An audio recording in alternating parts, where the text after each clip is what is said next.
पुत्रदा एकादशी पूरे साल में 2 बार आती है। एक श्रावण के महीने में आती है, दूसरी पोषादिक्रम में आती है। जिस नारी को संतान नहीं हो रही हो, बहुत प्रयास कर लिया हो, पुत्रदा एकादशी पूरे साल में 2 बार आती है।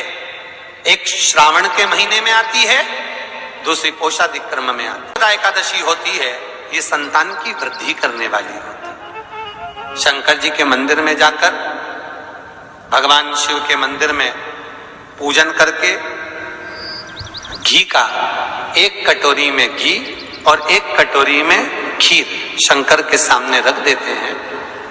भगवान शंकर के मंदिर पर चौखट पर घी का दिया लगा देते हैं। शंकर जी की चढ़ी हुई 1 बेलपत्र साथ में रखें और 1 बेलपत्र को उठाकर शंकर जी के मंदिर की चौखट पे ही बैठकर चबा चबा कर खा लेते हैं। जो 1 बेलपत्र लेकर आए हैं वो अपने पति को खिला देते हैं।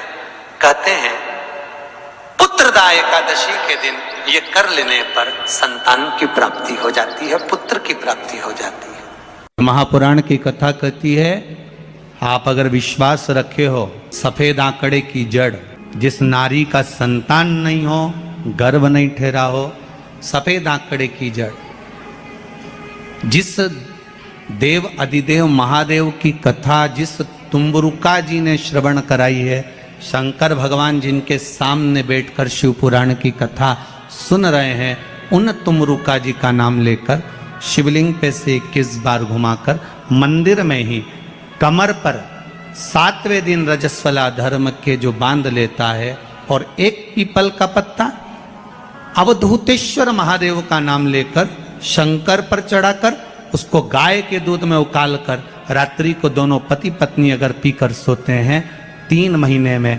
भगवान भोलेनाथ उसकी गोद भर देते हैं। ये शिव तत्व। शंकर देता जरूर है। अच्छा, संतान नहीं हो, किसी नारी की गोद अगर, स्त्री की गोद अगर खाली रह जाए तो भी दुख होता है उसको कि मेरे घर में औलाद नहीं, संतान नहीं। हम कई बार कहे, आज फिर कहते हैं, ये टेस्ट भी बाद में कराना, सारी जांचें बाद में कराना। एक बार शंकर का भजन कर कर देखना। पिछले वर्ष कथा में तुमरुका जी की जो कथा कही थी, यूट्यूब पर डली हुई, अगर आप लोगों ने नहीं सुनी हो तो उसको निकालना यूट्यूब पर। श्री तुमरुका शिव महापुराण की कथा हमने कही थी, तुमरुका जी का व्याख्यान, उसमें वर्णन किया था।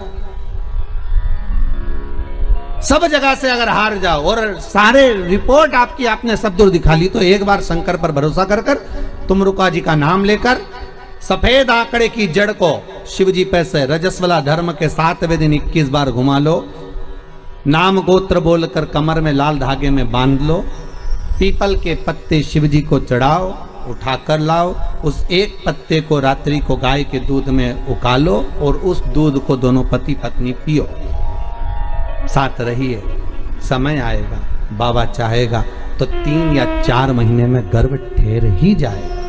सारे डॉक्टर को दिखा लिया अपनी जगह, टेस्ट भी करवा लिया अपनी जगह, और एक बार प्रयोग, और वो विश्वास रखकर करना पड़ेगा। शंकर पर जो भी कार्य कर रहे हो आप, जो उपाय कर रहे हो आप, शिव का स्मरण कर, भगवान पर अगर विश्वास रखोगे, भरोसो दृढ़ इन चरणन करो, श्री वल्लभ नख चंद्र छटा बिन सब जगह माही अंधेरो। अगर भरोसा है तो शंकर है, और भरोसा नहीं तो शिव कहां से।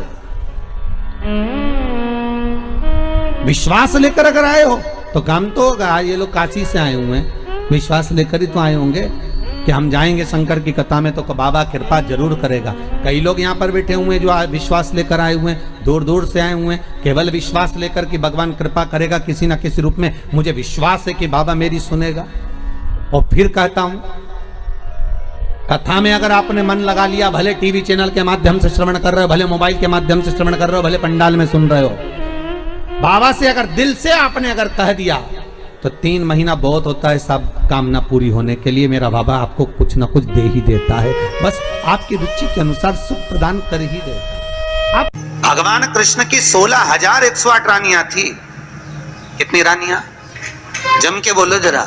16,108 8 पर 16,108 रानियां होने पर भी भगवान कृष्ण के यहाँ जब औलाद नहीं हुई तब भगवान कृष्ण ने अपने गुरु गर्गाचार्य बाबा को बुलवाया और द्वारकापुरी में बुलवा कर पूछा, गुरुदेव मेरी 16,108 रानियों से औलाद नहीं होती, संतान नहीं होती, मैं क्या करूं? गर्गाचार्य बाबा ने कहा, तुम चिंता मत करो, पार्थिव शिवलिंग का निर्माण करो। शंकर भगवान के शिवलिंग का निर्माण कर कर एक एक रानी के साथ में 11-11 दिन तक बैठकर शिव जी का अभिषेक करो। और पार्थिव शिवलिंग का निर्माण गर्गाचार्य बाबा के कहने पर भगवान कृष्ण ने करा। एक एक रानी के साथ में 11-11 दिन तक भगवान शिव का अभिषेक करा। तब भगवान शंकर प्रकट हो गए और शिव जी प्रकट होकर बोले, कन्हैया मांगो तुम्हें क्या चाहिए? शंकर भगवान ने जब कहा, कृष्ण बोले मेरे यहाँ औलाद नहीं है। शिव जी ने कहा, क्यों चिंता करते हो?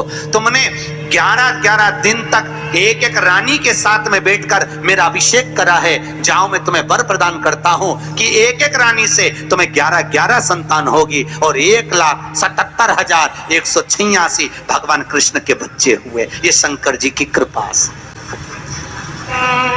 अब तुम्हें कितने चाहिए बोलो? भगवान कृष्ण के यहाँ अगर औलाद हुई तो किसकी कृपा से? अरे बोलो, भोले। कौन होगा ऐसा? कितना करुणामय, कितना दयालु, कितना आनंद देने वाला। ब्रह्मलोक के देवता भगवान ब्रह्मा, वैकुंठ के देवता भगवान विष्णु और पृथ्वी का देवता अगर कोई है, इस मृत्यु लोक का अगर कोई देव है तो वो देवों का देव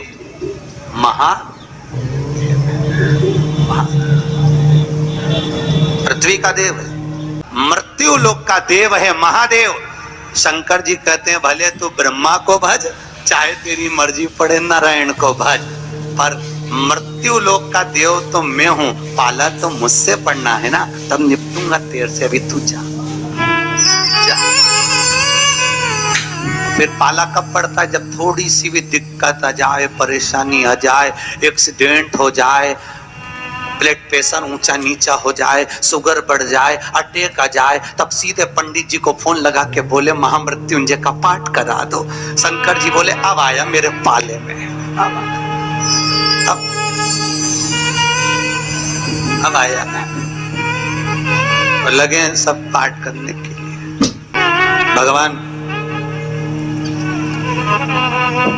नारायण का अगर विवाह भी कराने वाला कोई है लक्ष्मी से तो वो मेरा शिव ही है। कौन ने कराया था विवाह? शंकर भगवान। क्या नाम है माता लक्ष्मी की, माता जी का? अरे यहीं तो कोई ऊपर बोल रहा था, गुरुजी हमारे गुलबर्गा में तो खूब कथा होती है, आपको मालूम है गुरुजी? खूब कथा हुए हमारे यहाँ, खूब कथा चले। तो हमने कहा अच्छी बात है, बताओ जल्दी से माता लक्ष्मी जी की माँ का नाम क्या? बोलो तो। हर हर महादेव। माता लक्ष्मी की माँ का नाम था ख्याति देवी। क्या नाम था?